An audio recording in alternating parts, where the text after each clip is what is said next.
আমি আপনি সারাদিন রোজা রাখি, রোজা রাখার পরে ইফতারিটা সামনে নিয়ে যখন বসি, সবাই তো ভালো ভালো ইফতারি বানানোর জন্য ব্যস্ত হয়ে যায়, কত রকম আইটেমের ইফতারি করব সেটা নিয়ে ব্যস্ত। অথচ এই গুরুত্বপূর্ণ মুহূর্তে আমি আপনি ইফতারি নিয়ে ব্যস্ত, কিন্তু আমার আল্লাহ রাব্বুল আলামিন ওই টাইমটা আমাকে আপনাকে মাফ করার জন্য বসে আছে, বলেন ঠিক কিনা? এজন্য ইফতারি সামনে নিয়ে যখন আপনি বলবেন আরে মালিক সারাদিন রোজা ছিলাম, অনেক সুযোগ ছিল ঘরের দরজা লাগায় যদি আমি খাবার খাইতাম কেউ বাধা দিতে পারতো না, আমার বাড়ির সামনে পুকুর আছে, আমি যদি ডুব দিয়ে পানির তলে যে পানি খেয়ে আসতাম রে মালিক,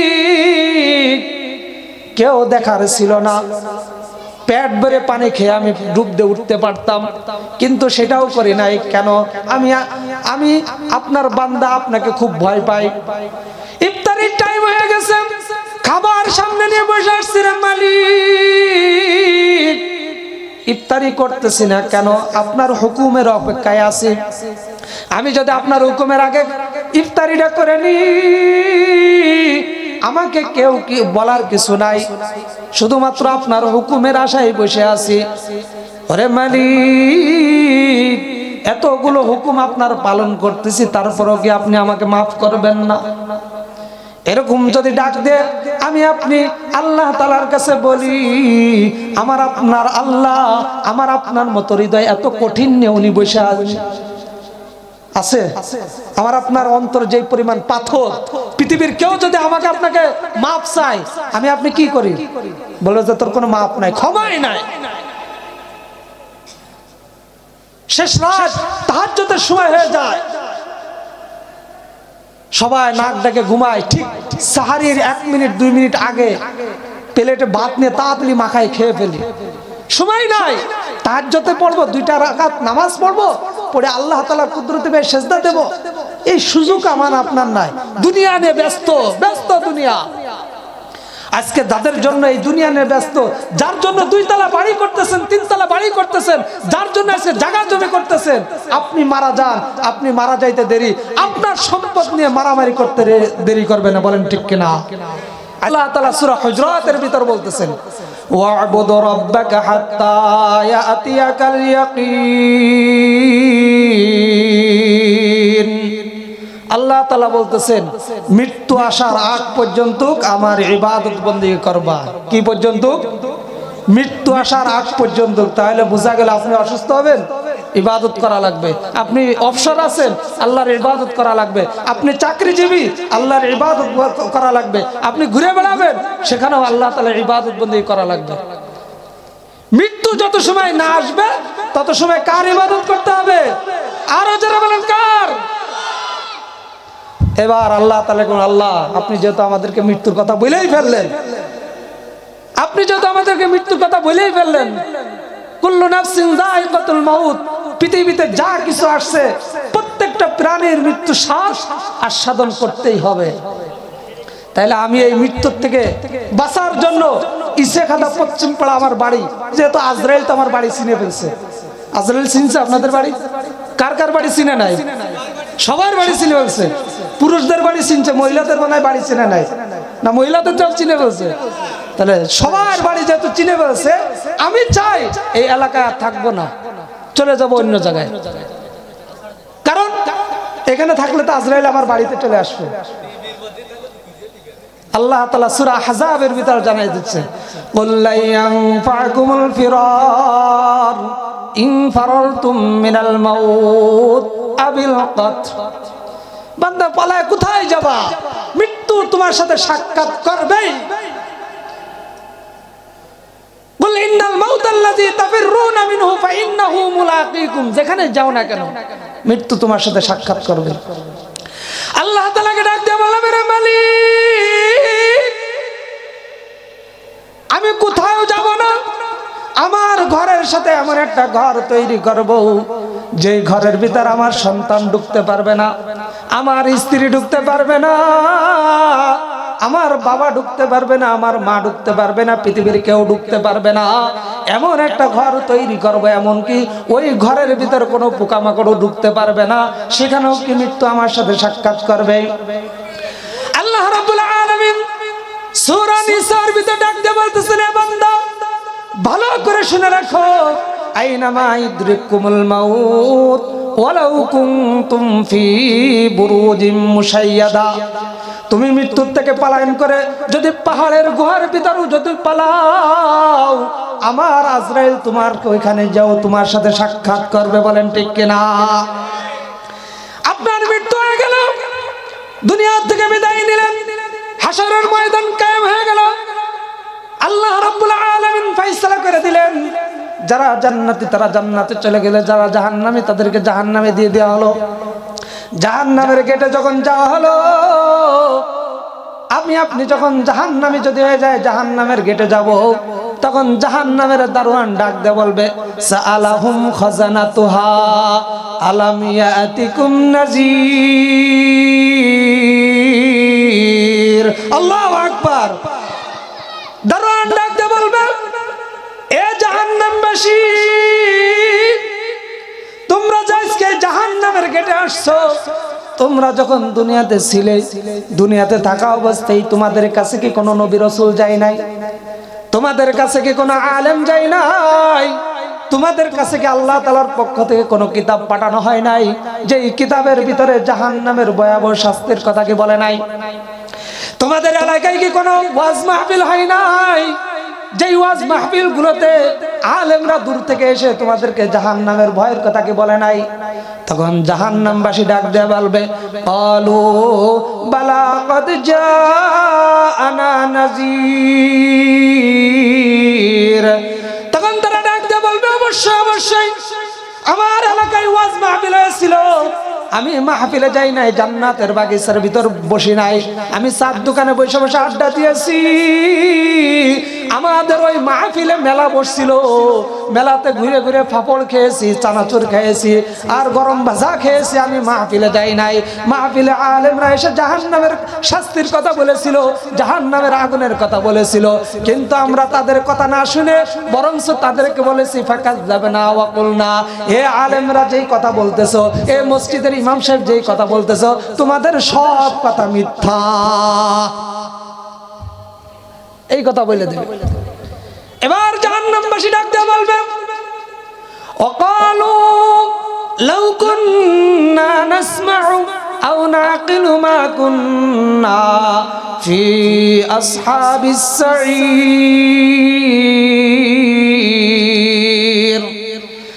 জাহান্নামবাসী ডাক দিয়ে বলবে, ওয়াকালু লাউ কুন্না নাসমাউ, আলেমরা যেই কথাগুলো বলেছিল, মসজিদের ইমাম সাহেব প্রতি জুম্মায় যেই কথাগুলো বলেছিল, ওই কথাগুলো আমরা সব শুনেছি। আও না আকিলু, শোনার পরে যদি ওই কথাগুলো যদি আমরা ভালোভাবে অনুধাবন করতাম, আমার এলাকায় যে মাহফিলগুলো হয়েছিল, কোরআন তেলাওয়াত হয়েছিল, ওই কথাগুলো ভালোভাবে বুঝতাম, ভালোভাবে চিন্তা ফিকির করতাম, ফি আসহাবিস সাঈর, আজকে আমরা কেউ জাহান্নামে আসতাম না। তখন যখন তাদেরকে জাহান্নামের আগুন দেখানো হবে, জাহান্নামের শাস্তি দেখানো হবে, তখন তারা মালিকরে ডাক দিয়ে বলবে, রব্বানা আবসারনা ওয়া সামি'না ফারজি'না না'মাল সালিহা। এর মালিক, আবসারনা, আমরা জাহান্নামের শাস্তিগুলো সচক্ষে দেখে নিয়েছি, ওয়া সামি'না, কান দ্বারা শ্রবণ করেছি, ফারজি'না, আবার আপনি আমাদেরকে দুনিয়াতে পাঠান। দুনিয়াতে পাঠাইলে আমরা কি করব? যত নেক আমলগুলো আছে প্রত্যেকটা নেক আমল করব, এক ওয়াক্ত নামাজও কাজা দেব না, বেপরদায় চলাফেরা করব না, নফল নামাজ বেশি বেশি করে পড়ব, সব কিছু বেশি বেশি করে করব। একটাবার একটা সময় আমি কোনো গাফিল হব না, তোমার জিকির করব, তোমার ইবাদত করব। ফারজি'না না'মাল সালিহা, আবার আমাদেরকে একটু দুনিয়াতে পাঠান। তখন কি আল্লাহ পাঠাবে? সুযোগ আছে? আল্লাহ রাব্বুল আলামিন ডাইরেক্ট বলবে, কাল্লা, সুযোগ দিয়েছিলাম বহুত তোমাদেরকে, আমাদের আলেমদেরকে কি করছো? অপমান করছো, অপদস্থ করছো, আলেমদেরকে জেলখানায় দিয়েছো, নবীদেরকে গ্রাম থেকে বের করে দিয়েছো, তাদের উপর অত্যাচার করছো। এমনকি আমি যেই নবী পাঠাইছিলাম তাইফের ময়দানে আমার নবীর উপর তোমরা আক্রমণ করছো, আমার নবীর দাঁত মোবারক শহীদ করছো। আর তোমাদেরকে সুযোগ দেওয়া হবে না। খুজু ফাগুল্লু সুম্মাল জাহিমা সাল্লু, এদেরকে ধরো, টানতে টানতে জাহান্নামের ভিতর নিয়ে যাও। সুযোগ আছে। হ্যাঁ, এবার যারা এখনো মাহফিলের বাইরে ঘুরতেছেন, বিড়ি সিগারেট খাচ্ছেন, চা পানি খাচ্ছেন, তারা এবার বুঝে শুনে ঘোরাফেরা করেন। বুঝেন না এই কথা? বুঝেছেন? আমি যে কথাগুলো বলছি সব মানে আমার আব্বার লেখা কথা। আমি আপনাদের সামনে যে তেলাওয়াত গুলো করছি এগুলো মানে আমার আব্বা লেখছে, আমার দাদা লেখছে, হুজুর লেখছে। প্রত্যেকটা আয়াত কোরআন থেকে বলছি। আমি কি মিথ্যা বলছি না সত্য বলছি? তাহলে এগুলো আপনারা মানেন? সবাই মানেন তো? আল্লাহ তাআলা আপনাদেরকে কবুল করে, সকল বলে আমিন। তো যাই হোক, আমি আপনাদের সম্মুখে সূরা জুমারের 53 নম্বর আয়াত তেলাওয়াত করছি। এই আয়াতকে সামনে রেখে স্বল্প সময় যতটুকু পারে আলোচনা করার চেষ্টা করব, সময় কম। আল্লাহ রাব্বুল আলামিন বলেন, কুল ইয়া ইবাদিয়াল্লাযীনা আসরাফু আলা আনফুসিহিম লা তাকনাতু মির রাহমাতিল্লাহ ইন্নাল্লাহা ইয়াগফিরুয যুনুবা জামিআ ইন্নাহু হুয়াল গফুরুর রহিম। আল্লাহ রাব্বুল আলামিন বলেন, কুল, হে নবী আপনি বলুন, ইয়া ইবাদিয়াল্লাযীনা আসরাফু আলা আনফুসিহিম, আপনি আমার ওই সমস্ত বান্দাদেরকে ডাক দিয়ে বলে দেন, আসরাফু, যারা নিজেদের উপর বাড়াবাড়ি করছে বেশি, আলা আনফুসিহিম, নিজেদের উপর অত্যাচার করছে, বাড়াবাড়ি করছে। কিসের বিষয়? ঠিকমতো নামাজ পড়ে নাই, ঠিকমতো ইবাদত বন্দেগী করে নাই, আল্লাহকে ঠিকমতো ডাকে নাই, তাদেরকে ডাক দিয়ে বলেন, লা তাকনাতু মির রাহমাতিল্লাহ, তারা যতই অপরাধ করুক না কেন, যতই অন্যায় করুক না কেন, তারা যেন একবার আমার কুদরতি পায়ে একটা সেজদা দেয়। আমি আল্লাহ রাব্বুল আলামিন, ইন্নাল্লাহা ইয়াগফিরুয যুনুবা জামিআ, আমি আল্লাহ রাব্বুল আলামিন একটা সেজদা আমার কুদরতির পায়ে দিলে আমি আল্লাহ তার জীবনের সমস্ত গুনাহ maaf করে দেব। বলেন না সুবহানাল্লাহ? আর জোরে বলেন সুবহানাল্লাহ। হারাম শরীফের ভিতর আল্লাহর এক বান্দা 40 বছর ইবাদত বন্দেগী করতেছে। কয় বছর? 40টা বছর ইবাদত বন্দেগী করতেছে। ঠিক ওই সময় এক যুবক এসেছে, সেই হারাম শরীফে ইবাদত বন্দেগী করবে, পুরো একটা মাস থাকবে, থেকে আল্লাহ তাআলার কুদরতি পায়ে সেজদা দিয়ে ইবাদত বন্দেগী করে তার জীবনের যত গুনাহ আছে সব গুনাহ maaf করাবে। পৃথিবীতে চলতে হলে আমরা যে কোনো একজনের পথ অনুসরণ করি। এবার ওই যুবক খুঁজতেছে কার সাথে বসে সম্পর্ক করলে তার ইবাদতটা সুন্দর হবে। খুঁজতে খুঁজতে এক বৃদ্ধ লোককে পেয়েছেন। যুবক ওই বৃদ্ধ লোকের কাছে যা বলতেছে, হে আল্লাহর ওলি, আমি আপনার সাথে থাকতে চাই, আমি আপনার সাথে থেকে আমার ইবাদত বন্দেগীগুলো সহি করতে চাই, যেভাবে আপনি বলবেন আমি ওইভাবে ইবাদত বন্দেগী করব। বৃদ্ধ লোক ডাক দেয়া বলতেছে, যুবক, তুমি আমার সাথে আমার কাছে এসো না, আমার সাথে চলো না, তুমি আরেকজনকে ধরো, আরেকজনের সাথে ঘোরাফেরা করো, কারণ আমি নিজেই আমার জ্বালায় যন্ত্রণায় মরতেছি, আমি তোমাকে কিভাবে সঠিক পথ দেখাবো। যুবক ডাক দেয়া বলতেছে, আল্লাহর ওলি, হারাম শরীফে যতগুলো লোক দেখেছি আপনার থেকে ভালো ইবাদতকারী আর কেউ নাই। আপনি যেই পরিমাণ ইবাদত বন্দেগী করেন, আপনি যেই পরিমাণ আল্লাহ রাব্বুল আলামিনকে ডাক দেন, এরকম আর কাউকে পাই নাই। আপনি যদি আমাকে আপনার কাছ থেকে সরায়া দেন, আমি আপনার কাছ থেকে সরব না। বৃদ্ধ লোক যখন তাকে সরাইতে পারল না, যেইভাবে ইবাদত বন্দেগী করলেন, আল্লাহ রাব্বুল আলামিন খুশি হবে। ওই বৃদ্ধ লোক ওইভাবে যুবকরে বলে দিচ্ছে, যুবক ওইভাবে ইবাদত বন্দেগী করতেছে। এবার উমরার জন্য তারা বের হবে, উমরা হজ করবে। তালবিয়া পড়তেছে, শেষ মুহূর্তে ইহরাম বাঁধা হয়ে গেছে। এবার মাতাবে নামবে, তওয়াফ করার জন্য তারা নামবে। শেষ তাকবীর পড়তে, তালবিয়া পড়তেছে, লাব্বাইক আল্লাহুম্মা লাব্বাইক লা শারীকা লাকা লাব্বাইক ইন্নাল হামদা ওয়ান নি'মাতা লাকা ওয়াল মুলক লা শারীকা লাকা লাব্বাইক।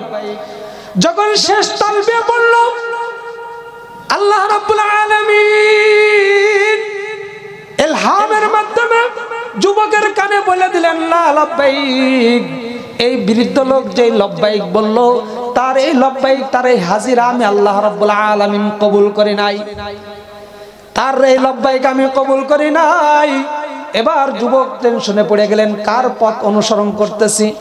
যাকে আমি মনে করেছিলাম হেরেম শরীফের সবচেয়ে বেশি ইবাদতকারী, তার ইবাদতই তো আল্লাহ তাআলা কবুল করতেছে না, তাহলে আমার কি অবস্থা হবে? তওয়াফ করা হলো, উমরা শেষ হয়ে গেল। এবার উমরা শেষ করার পরে যুবক ডাক দিয়ে বলতেছে, হে আল্লাহর ওলি, আমি আর আপনার সাথে থাকবো না, আমি চলে যাচ্ছি, আপনার সাথে থাকার আমার আর কোনো সুযোগ নাই। এবার বৃদ্ধ লোক ডাক দিয়ে বলতেছে, যুবক,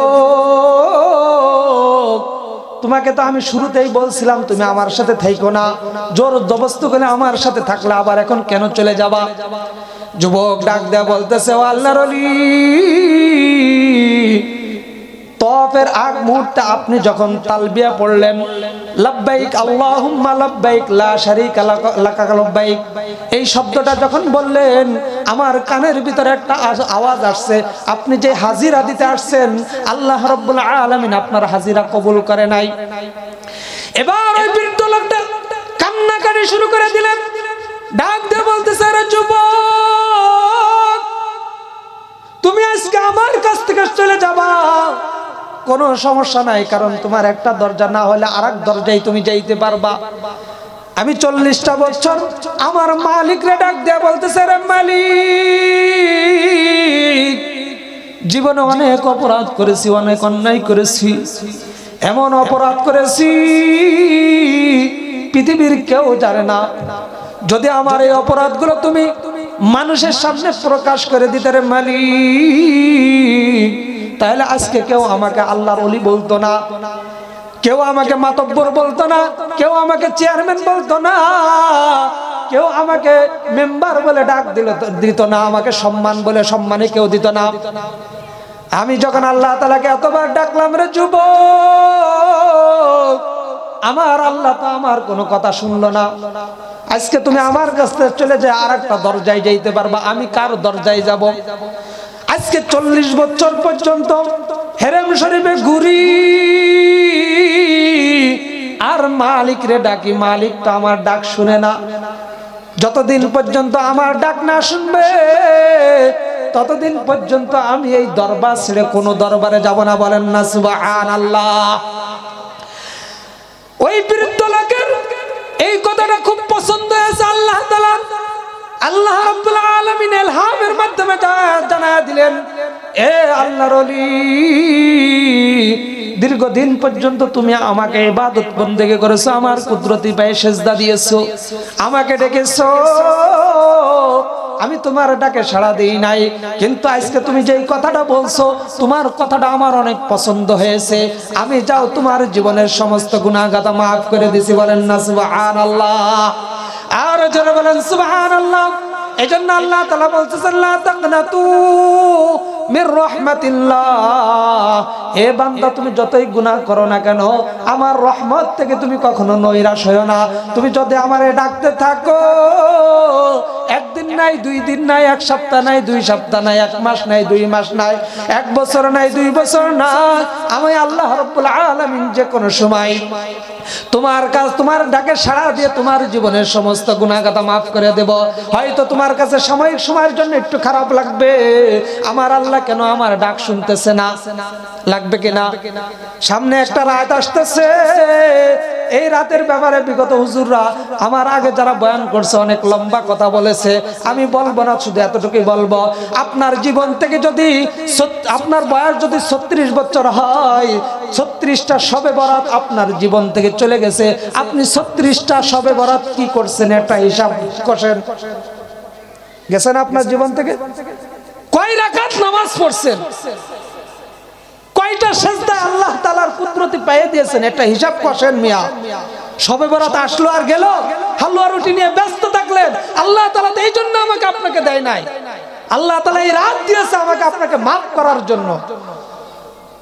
আল্লাহ রাব্বুল আলামিন প্রথম আসমানে এসে ডাকে, আসো, কেউ অপরাধকারী আমার কাছে চাও, আমি তার অপরাধ ক্ষমা করে দেব। আর আমরা কি করি? নাক ডেকে ঘুমাই। একটা রমজান মাস আসতেছে সামনে, প্রতিটা ওয়াক্তে আল্লাহ রাব্বুল আলামিন প্রতিটা দিন কোটি কোটি মানুষকে মাফ করে দেয়, বলেন না সুবহানাল্লাহ।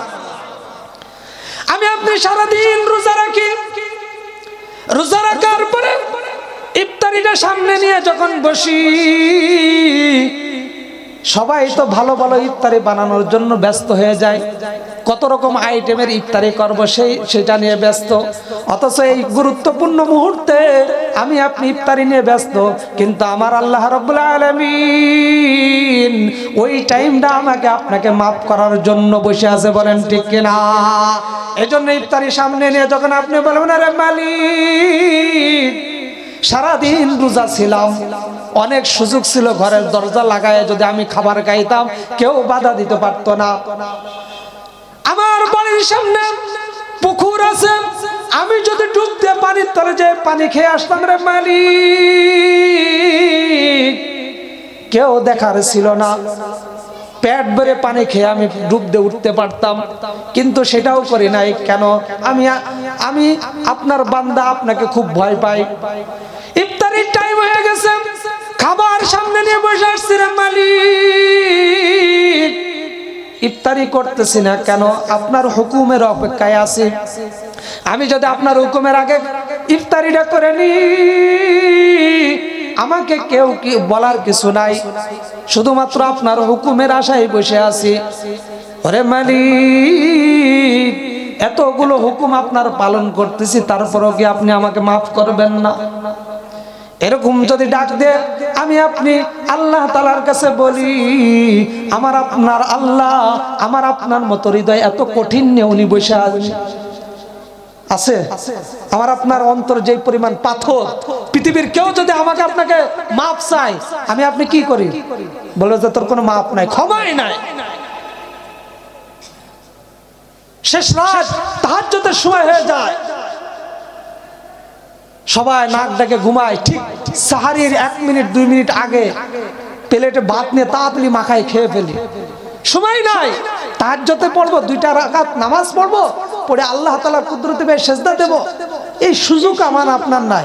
দুনিয়া নিয়ে ব্যস্ত, ব্যস্ত দুনিয়া। আজকে যাদের জন্য এই দুনিয়া নিয়ে ব্যস্ত, যার জন্য 2 তলা বাড়ি করতেছেন, 3 তলা বাড়ি করতেছেন, যার জন্য আজকে জায়গা জমি করতেছেন, আপনি মারা যান, আপনি মারা যাইতে দেরি, আপনার সম্পদ নিয়ে মারামারি করতে দেরি করবে না, বলেন ঠিক কিনা? আজকে যাদের জন্য 2 তলা বাড়ি করতেছেন, সে কি আপনাকে রাখবেন? আপনি যে স্ত্রীকে নিয়ে 40 বছর, স্ত্রীকে আপনাকে বলবে আমার স্বামী মারা গেছে, 1 ঘন্টার জন্য দাও, তাকে নিয়ে আমি একটু খাটে ঘুমাই, বলবে? বলবে? বলবে সরাও এখান থেকে দ্রুত, আমার জন্য আরেকটা পুরুষ রেডি, একে মাটি দিতে দেরি, আরেকটা পুরুষের সাথে আমি বিবাহ বসতে দেরি করব না, বলেন ঠিক কিনা? আজকে যে সন্তানের জন্য এত কিছু গুছাচ্ছেন, ওই সন্তান হয়তো 2 দিন 3 দিনের মাথায় আপনাকে একটা মিলাদ দেবে, পাশে ইসেখাদা মাদ্রাসা আছে, হুজুর ডাক দেবে, ডাক দিয়ে একটা মিলাদ দেবে, মিলাদ দিয়ে শেষ। অথবা 7 দিনের মাথায় একটা মিলাদ দেবে, 40-এর মাথায় একদিন 40-এ খাওয়ায় বিদায় নিয়ে নেবে, আপনাকে আর মনে রাখবে না। আপনি যেমন আজকে আপনার দাদাকে মনে রাখছেন, আপনার বাবাকে মনে রাখছেন, আপনার দাদার দাদাকে মনে রাখছেন, বলতে পারবেন কেউ আপনার দাদার দাদার নাম কি? বলতে পারবেন কেউ? হ্যাঁ, কয়জন পারবেন? আপনার 3 নম্বর পুরুষের নাম বলেন। 5 নম্বর, যাক মাশাআল্লাহ, একজন পাওয়া গেছে 5 পর্যন্ত, তার মানে 6 নম্বর উনি জানে না, 6 নম্বর উনি জানে না। ঠিক অনুরূপ ভাবে আপনার ক্ষেত্রে একই অবস্থা হবে। আপনার সন্তান আপনাকে মনে রাখবে না, আপনার নাতি ছেলে আপনাকে মনে রাখবে না, সবাই দুনিয়া নিয়ে ব্যস্ত হয়ে যাবে। দুনিয়া নিয়ে ব্যস্ত হয়ে যাবে। জন্য রমজান মাস আসতেছে সামনে, ইফতারি সামনে নিয়ে ইফতারি বানানোর জন্য ব্যস্ত হয়ে যাবেন না। ওই টাইমটা আগ মুহূর্তে ইফতারিকে সামনে নিয়ে আল্লাহ তাআলার কাছে দোয়া করেন, আল্লাহ জীবনে অনেক অপরাধ করেছি, অনেক অন্যায় করেছি, তোমার কুদরতি পায়ে অনেক সেজদা দেয় নাই, তুমি আমাকে মাফ করে দাও আল্লাহ। কারণ ওই মুহূর্তটা আল্লাহ তাআলার কাছে সবচেয়ে প্রিয় একটা সময়। ইফতারির টাইমটা খুব গুরুত্বপূর্ণ একটা সময়। এজন্য বিশেষ করে মা বোনেরা ইফতারি বানাইতে বানাইতে বানাইতে আযান দিয়ে দিচ্ছে, তারপরে ইফতারি বানানো শেষ হয় না। ইফতারি বানানো শেষ হয় না। ইফতারি যদি বানাইতে মনে চায় জোহরের পরে তো বানানো শুরু করেন, আসরের আগে ইফতারি বানাই ফেলেন, কমপ্লিট করে ফেলেন। যা বানাইতে মনে চায় কমপ্লিট করে আসরের পরে পরিবারের সবাইকে নিয়ে দোয়ায় বসে যান। আজকে আমাদের সমাজে এগুলো নাই বলে সমাজে অশান্তির সয়লাভ চলতেছে। অথচ সবাই চায় শান্তির এক পৃথিবী আমাদের সবার দাবি, যেখানে থাকবে না হিংসা বিদ্বেষ, উঠবে প্রতিদিন সুখের রবি। শান্তির এক পৃথিবী আমাদের সবার দাবি। বলেন ঠিক কিনা? আছে শান্তি? আছে? স্বামী স্ত্রীর ভিতর শান্তি নাই, স্ত্রী স্বামীর ভিতর শান্তি খুঁজে শান্তি নাই, বাবা সন্তানের কাছে শান্তি খুঁজে শান্তি নাই, সন্তান বাবার কাছে শান্তি খুঁজে শান্তি নাই। শান্তির মা বলে মারা গেছে, আর কোন শান্তির মা মারা গেছে তা আল্লাহ ভালো জানে। এজন্য যুবক তোমাদেরকে বলি, লা তাকনাতু মির রাহমাতিল্লাহ।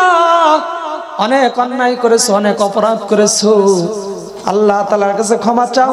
আমার আল্লাহ রাব্বুল আলামিন আমাকে আপনাকে মাফ করার জন্য বসে আছে। কাবা শরীফে মাকামে ইব্রাহিমের কাছে এক ল্যাংড়া, দুইটা চোখ নাই, একটা পাও নাই, প্রতিদিন বছর হজের টাইমে ওইখানে এসে আল্লাহ তাআলাকে ডাক দেয়, বলে আরে মালিক তুমি আমাকে মাফ করে দাও, তুমি আমাকে মাফ করে দাও। কিছু সময় পর আল্লাহ তাআলার জিকির আবার করা শুরু করেন, কিছু সময় আল্লাহ তাআলার কাছে মাফ চায়, কিছু সময় আল্লাহ তাআলার জিকির করেন। আল্লামা শিবলি নোমান রাহমাতুল্লাহি আলাইহি ওই ব্যক্তিকে মাকামে ইব্রাহিমে প্রতি বছর এসে যখন দেখে, এই বছর তাকে জিজ্ঞাসা করলে, যুবক তোমাকে প্রতি বছর মাকামে ইব্রাহিমে দেখি, কি কারণে তুমি এখানে এসে কান্নাকাটি করো? কি অপরাধ করেছো, কি অন্যায় করেছো তুমি বলো। যুবক ডাক দিয়ে বলতেছে, আপনি কে? আমি তো আপনাকে চিনি না, আপনাকে দেখতেও পারি না, কারণ আমার দুইটা চোখ অন্ধ। আল্লামা শিবলি নোমান রাহমাতুল্লাহি আলাইহি ডাক দিয়ে বলতেছে, আমি শিবলি, তোমার অপরাধের কথাগুলো একটু আমাকে বলো, আমি একটু শুনতে চাই। যুবক ডাক দিয়ে বলতেছে, এ শিবলি, আমার বয়স যখন 7 মাস, আমার আব্বা কাঠুরিয়ার ব্যবসা করত, প্রতিদিন জঙ্গল থেকে কাঠ কেটে কেটে এনে আমাদের সংসারটা চালাইতো। 7 মাস বয়স হলে আমার বাবা মারা যায়, আমি আর আমার মা সংসারে 2 জন লোক হয়ে গেলাম। আমার মা বিভিন্ন বাড়িতে কাজ করে করে আমাকে অনেক বড় করেছে। আমার যখন প্রাপ্ত বয়স হয়েছে, হওয়ার পরে আমি আমার বাবার ব্যবসা শুরু করলাম। আমু কাঠের ব্যবসা শুরু করে দিয়েছি। প্রতিদিন জঙ্গল থেকে কাঠ কেটে কেটে এনে, প্রতিদিন জঙ্গল থেকে কাঠ কেটে এনে বাজারে বিক্রি করে যেই টাকা পাই, ওই টাকা দিয়ে আমাদের সংসার চলে। যখন আমার বয়স হয়ে গেল, আমার মা ডাক দিয়ে বলতেছে, কলিজার টুকটা সন্তান, তোমার তো এখন বয়স হয়েছে, তোমাকে বিবাহ দিতে হবে, তুমি কি বিবাহের জন্য প্রস্তুত? যুবক ডাক দিয়ে বলতেছে, মা আপনার যেটা ভালো মনে হয় আপনি ওইটা করেন, আমার কোনো আপত্তি নাই। এবার মা সন্তানের জন্য পাত্রী দেখা শুরু করলো। পাত্রী দেখে একটা বৌমা ওনার পছন্দ মতো নিয়ে আসে, সন্তানের সাথে বিবাহ দিয়ে দিলেন। যুবক প্রতিদিন সকালবেলা জঙ্গলে যে কাঠ কাটেন, কাঠ কেটে বাজারে বিক্রি করে যা হয় ওই পয়সা দিয়ে তাদের সংসার চলতেছিল। যুবক প্রতিদিন চলে যায় জঙ্গলে কাঠ কাটতে। বাড়িতে আছে বউ আর শাশুড়ি, 2 জনে সারাদিন ঝগড়া করে। আছে কিনা আমাদের সমাজে বউ শাশুড়ির যুদ্ধ চলে? আছে? আপনাদের এই এলাকায় আছে? ও আচ্ছা, তাহলে তো ওর বোঝা গেল তাহলে মানে আপনাদের এলাকা অনেক বেশি। হ্যাঁ, আমাদের সমাজটা এমন হয়েছে, বউ শাশুড়িকে সহ্য করতে পারে না, শাশুড়িও বউকে সহ্য করতে পারে না। বউ শাশুড়িকে নিজের মা বলে স্বীকার করে নেয় না, আর শাশুড়িও বৌমাকে নিজের মেয়ে হিসেবে স্বীকৃতি দিতে চায় না। নিজের বৌমা শ্বশুর বাড়িতে, বাবার বাড়িতে যদি এক অক্তর জন্য যায়, এই দিকতে শাশুড়ি কি করে, বাড়িতে আগুন ধরায়া দেয়। আর নিজের মেয়ে বাড়িতে এসে মাসকে মাস থাকে, কিছু বলে কিছু? এইসব কথা বললে তো পরে হুজুরে কোনটা নিয়ে আইসে আমাদের ভাত মেরে ফেলো। নিজের মেয়ে মাসকে মাস নিজের বাড়িতে থাকে, তাদের সমস্যা হয় না। কিন্তু বৌমা যদি একবার তার বাবার বাড়িতে 1 ঘন্টার জন্য যায়, তার সন্তানের কাছে ফোন দিয়ে বলে, তোর বউ সারাদিন বাপের বাড়ি কি করে?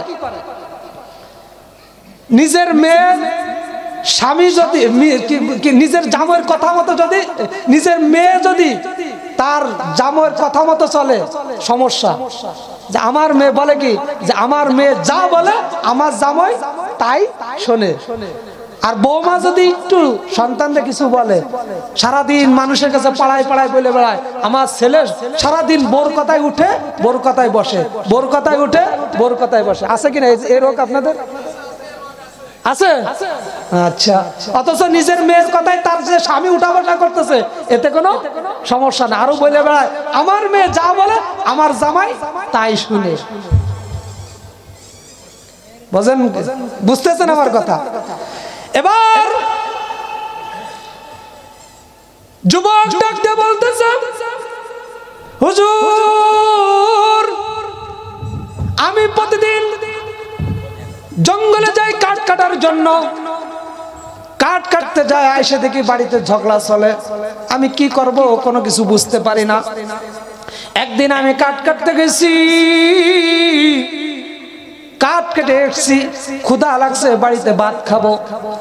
বউকে ডাক দেয়া বলে, বউ আমার ক্ষুধা লেগেছে, দ্রুত দাও, খাবার দাও, আমি খাবার খাবো।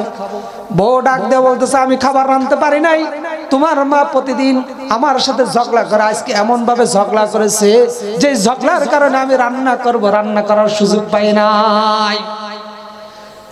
সারাদিন কাজ করেছে, মাথা গরম, আবার পেটে ক্ষুধা। শয়তান ওই সুযোগটা নিয়ে যুবকরে ডাক দিয়ে বলতেছে, যুবক এই সুযোগ তোমার মায়ের সাথে খারাপ ব্যবহার করা, কারণ তোমার মা তোমার বউয়ের সাথে খারাপ আচরণ করেছে, ভালো মন্দ পরে যাচাই বাছাই করবা, আগে তোমার মার সাথে তুমি খারাপ ব্যবহার করে আসো, কারণ তোমার মা তোমার স্ত্রীর সাথে খারাপ। যুবকের তখন ব্রেন ঠিক হয়ে গেল, হায় হায় আমি কি করলাম, আমি আমার মায়ের সাথে খারাপ ব্যবহার করেছি। মাকে জানাজা দেওয়া হলো, দাপন কাপন করানো হলো, তখন তার হুঁশ আসছে, হাই রে আমি তো আমার মায়ের সাথে খারাপ কাজ করছি, খারাপ ব্যবহার করেছি, আমার মা তো আমাকে মাফ করবে না, যার কারণে আজকে মায়ের সাথে খারাপ ব্যবহার করেছি, তাকে তো আমি আমার ঘরে রাখতে পারবো না। তার স্ত্রীকে ওটা তালাক দিয়ে দিলেন। বাড়িতে জায়গা জমি যা ছিল সব বিক্রি করে, হুজুর আমি এই মাকামে ইব্রাহিমে এসে প্রতি বছর হজ করে আমি আমার মায়ের সাথে যেই খারাপ ব্যবহার করেছি, ওই খারাপ ব্যবহার থেকে মাপ চাওয়ার জন্য আমি প্রতি হজের সময় মাকামে ইব্রাহিমে এসে মালিকরে ডাক দিয়ে বলবি, এরে মালিক আমি আমার মায়ের সাথে যেই খারাপ ব্যবহার করেছি তুমি আমাকে মাফ করে দাও। এবার ডাক দিয়ে বলতেছে, হুজুর দীর্ঘদিন ধরে আমি ইবাদত বন্দেগী করতেছি, আমি আমার আল্লাহকে ডাক দিতেছি, আপনি একটু মুরাকাবায় বসে দেখেন আমার আল্লাহকে আমার ডাক শুনতেছে কিনা। শিবলি নুমানি সেজদায় পড়ে গেলেন, মুরাকাবায় চলে গেলেন, যার পর আল্লাহকে ডাক দিয়ে বলতেছে, রে মালিক এই যুবক যে অন্যায় করেছে, অন্যায়ের অপরাধ এর কোনো ক্ষমা আছে কিনা। আল্লাহ রাব্বুল আলামিন ডাক দিয়ে বলতেছেন, এ শিবলি ও সারা জীবন যদি আমারে ডাকে কোনো লাভ হবে না, যত সময় পর্যন্ত তার মা তাকে মাফ না করবে তত সময় পর্যন্ত আমি আল্লাহ মাফ করব না। ওকে বলো ওর মায়ের কাছে আগে মাপ চাইতে, ওর মা তো কবরে চলে গেছে, কার কাছে মাপ চাবে, কার কাছে মাপ চাবেন, তার মা তো কবরে চলে গেছে। এজন্য যে সমস্ত যুবকেরা মায়ের সাথে প্রতিনিয়ত খারাপ আচরণ করো, খারাপ ব্যবহার করো, বাবার সাথে খারাপ আচরণ করো, খারাপ ব্যবহার করো, সামনে একটা রাত আসতেছে, এই রাত আসার আগে আগে মায়ের কাছ থেকে ভালো করে মাপ চেয়ে নাও, নাইলে শবে বরাতের রাতে পৃথিবীর সবাইকে আল্লাহ রাব্বুল আলামিন মাফ করে দিবে, তোমাকে মাফ করবে না। বলেন ঠিক কিনা? যতই তুমি কি করো না কেন, ইবাদত কোনো লাভ হবে না, কোনো লাভ হবে না। এজন্য লা তাকনাতু মির রাহমাতিল্লাহ, আল্লাহ রাব্বুল আলামিন বলতেছেন, এ বান্দা তুমি যতই অপরাধ করো না কেন, যতই অন্যায় করো না কেন, আমার কুদরতি পায়ে একটা সেজদা দাও। তুমি তোমার মায়ের সাথে খারাপ ব্যবহার করছো, খারাপ, তার সাথে মাপ চেয়ে আমার কুদরতি পায়ে সেজদা করো। তোমার বাবার সাথে খারাপ আচরণ করছো, তার সাথে মাপ চেয়ে এসে আমার কুদরতি পায়ে সেজদা করো। ইন্নাল্লাহা ইয়াগফিরুয যুনুবা জামিআ ইন্নাহু হুয়াল গফুরুর রহিম, আমি আল্লাহ রাব্বুল আলামিন তোমার জীবনের সমস্ত গুনাহ মাফ করে দেব। বলেন না সুবহানাল্লাহ। মাফ করানোর জন্য প্রস্তুত আছেন তো? জীবনে যদি আপনার বয়স 40 বছর হয়, আপনার জীবন থেকে কয়টা রোজা গেছে? 40টা রোজা চলে গেছে। আল্লাহ তাআলা যদি জিজ্ঞাসা করে, হে বান্দা, আমি তোমাকে 40টা বছর 40টা রমজান দিয়েছি, 40টা রমজান কিভাবে কাটাইছো একটু হিসাব দাও। কি হিসাব দেবেন? হিসাব তো আসবে, সারা দিন রোজা রাখছে, বিড়ি খাইতে পারে নাই, রোজ ইফতারি করতে দেরি, বিড়ি টানতে দেরি করে না, আছে কিনা? বলি কি কষ্ট হয়ে গেছে, সারাদিন রোজা ছিলাম, আগে বিড়ির কাজার কাফারা শেষ করে নি, তারপরে তারাবি পড়বো, আছে কিনা? বলবেন হুজুর আপনি কি বলতেছেন, আমি কি মিথ্যা বলতেছি? এগুলোই আমাদের সমাজের বাস্তবতা। রমজানে তারাবি পড়তে গেলে লোক খুঁজে পাওয়া যায়, প্রথমে 1-2 দিন মসজিদ ভর্তি থাকে, মসজিদ ভর্তি থাকে, পরে আস্তে আস্তে কি থাকে, কমতে থাকে। লোক কোথায়? চার দোকানে আড্ডা দিতেছে, লোক কোথায়? ওই সে মোড়ে বসে আড্ডা দিচ্ছে আর বিড়ি টানতেছে। আবার 27 রমজান চলে আসবে, আবার মসজিদ ভরে যাবে, কোনো লাভ হবে না ভাই, কোনো লাভ হবে না, কোনো লাভ হবে না ভাই। রমজানের প্রতিটা সেকেন্ড, প্রতিটা সময় আমার আপনার জন্য দামি। রমজান মাসটা কিভাবে কাটাবেন বলে দেবো আপনাদেরকে, বলবে? বন্ধু বান্ধবের সাথে বহুত আড্ডা দিয়েছেন, এই রমজানে আড্ডা বন্ধ। আপনি কবরে যাবেন, কি নিয়ে যাবেন বলেন? কি নিয়ে যাবেন? কি আমল আছে আপনার? এমন একটা সেজদা আছে যে সেজদার বিনিময়ে আল্লাহ তাআলাকে বলবেন, আল্লাহ এই সেজদার বিনিময়ে আপনি আমাকে মাফ করে দেন, আছে কারোর আমলে? এমন একটা রাকাত দেখাইতে পারবেন, আল্লাহ একটা রাকাত পড়ছি একমাত্র তোমাকে দেখানোর জন্য, আর কাউকে দেখানোর জন্য, আছে এমন একটা নামাজ? নাই। এমন একটা রোজা আছে যে রোজা শুধুমাত্র আল্লাহ তাআলাকে রাজি খুশি করার জন্য রাখছে, আছে? নাই। এই রমজান মাস বন্ধু বান্ধব বাদ দেন, বহুত বন্ধু বান্ধবের সাথে আড্ডা দিয়েছেন, সব বাদ দেন। রমজান মাসটা কাটাবেন ইবাদতের মাস, ইবাদতে কাটাবেন। 2 ঘন্টা তেলাওয়াত করবেন, 2 ঘন্টা জিকির করবেন, 2 ঘন্টা নফল নামাজ পড়বেন, এইভাবে রমজান মাসটা কাটান। ভালো লাগতেছে না? সূরা ইখলাস পড়েন 3 বার। সূরা ইখলাস একবার পড়লে কয় পারার সওয়াব পাওয়া যায়? 10 পারা পড়লে যেই সওয়াব হয়, সূরা ইখলাস একবার পড়লে আল্লাহ রাব্বুল আলামিন ওই সওয়াবটা আপনার আমলনামায় দিয়ে দেয়। বলেন না সুবহানাল্লাহ। 3 বার পড়লে 1 খতমের সওয়াব পাওয়া যায়। আমরা হাফেজ সাহেবরা একটা খতম পড়তে গেলে যদি ঘন্টায় যদি 3 পারা করে ধরি, এবার হিসাব করেন 10 ঘন্টা সময় লাগে, আর আপনি 10 মিনিটে 1 খতমের সওয়াব পেয়ে যাচ্ছেন। আল্লাহ এর থেকে আর কি অফার দেবে বলেন আপনাদেরকে? কি অফার দেবে? হাসরের ময়দানে যদি ডাক দেয়, বান্দা আমি তোমাকে কত সুযোগ দিয়েছিলাম, কিভাবে সুযোগগুলো কাটাইছো, দাও হিসাব দাও। কি হিসাব দিবেন বলেন? আছে? চুল পেকে গেছে, দাড়ি পেকে গেছে, আমলনামা শূন্য, আমলনামা শূন্য। দুনিয়ার জন্য বহুত কিছু করছেন, ঘর সুন্দর করছেন, বাড়ি সুন্দর করছেন, কিন্তু আমলের খাতা শূন্য, আমলের খাতা শূন্য। এজন্য রমজান মাসে রাত্রে আড্ডা না দিয়ে তারাবির নামাজ পড়ে আসে, কিছু সময় ঘুমান, ঘুম থেকে উঠে যান, তাহাজ্জুদ নামাজ পড়েন, ফজরের আজানের আগ পর্যন্ত নামাজ পড়েন, নামাজ পড়েন, কাজে লাগান।